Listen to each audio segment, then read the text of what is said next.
नमस्कार. सक्षम महाराष्ट्र न्यूज चॅनलमध्ये आपलं सर्वांचं सहर्ष स्वागत. आजचा विषय आपल्या नेहमीच्या बातम्यांपेक्षा वेगळा आहे बरं का, पण तितकाच महत्त्वाचा आणि संवेदनशीलही आहे.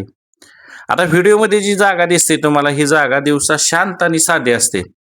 रात्री मात्र तक्रारवाडीची ही स्मशानभूमी अंधारात बुडून जाते आणि त्या अंधारातच सुरू होतो अंतिम निरोपाचा वेदनादायक प्रवास.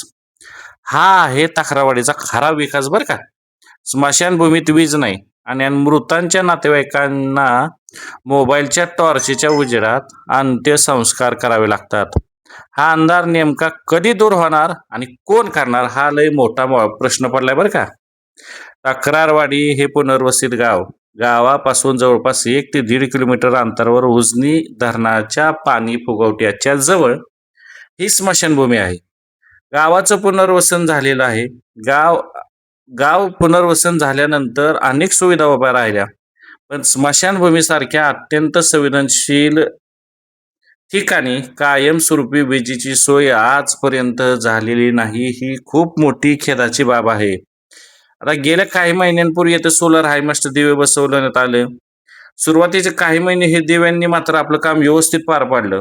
ग्रामस्थांना पण वाटलं चला आता अंधार कायमचा दूर झालाय, रात्रीच्या अंधारात आपल्याला इथं सोय झाल्यामुळं अंत्यविधी नीट करता येतील. मात्र 6 महिने पूर्ण होण्याच्या आतच या दिव्यांनी अंधारालाच आपलं साथी बनवलं आणि ते स्वतःही अंधारातच हरवले. त्यानंतर दुरुस्तीची कोणतीही ठोस कारवाई झालेली नाही.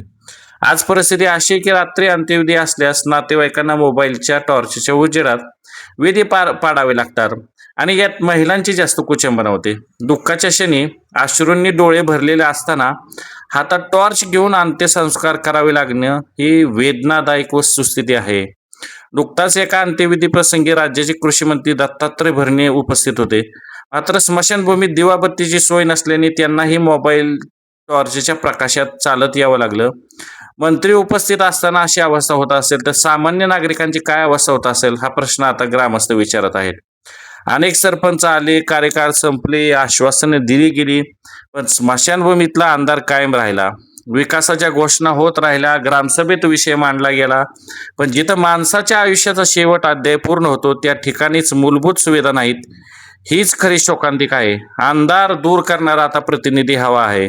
कित्येक वर्षापासून अंधारात असलेल्या या स्मशानभूमीला कायमस्वरूपी वीज पुरवठा मिळावा, बंद पडलेले सोलर दिवे तातडीने दुरुस्त व्हावेत किंवा नवीन व्यवस्था उभारावी अशी ठाम मागणी ग्रामस्थांकडून केली जात आहे. गावाच्या वेदना समजून घेणारा आणि स्मशानभूमीसारख्या संवेदनशील ठिकाणी उजेड देणारा जबाबदार सरपंच किंवा सदस्य मिळावा अशी अपेक्षा नागरिक व्यक्त करत आहेत. तक्रारवाडीतील ही परिस्थिती केवळ प्रशासकीय दुर्लक्षणाचं उदाहरण नाही, तर मानवी संवेदनांनाही काळिमा फासणारी आहे. आता तरी संबंधित यंत्रणा जागी होणार का, की अंतिम निरोपाचा हा प्रवास असाच अंधारात सुरू राहणार की उजेडात येणार, हा मात्र प्रश्न अजूनही ग्रामस्थांना भेडसावत आहे.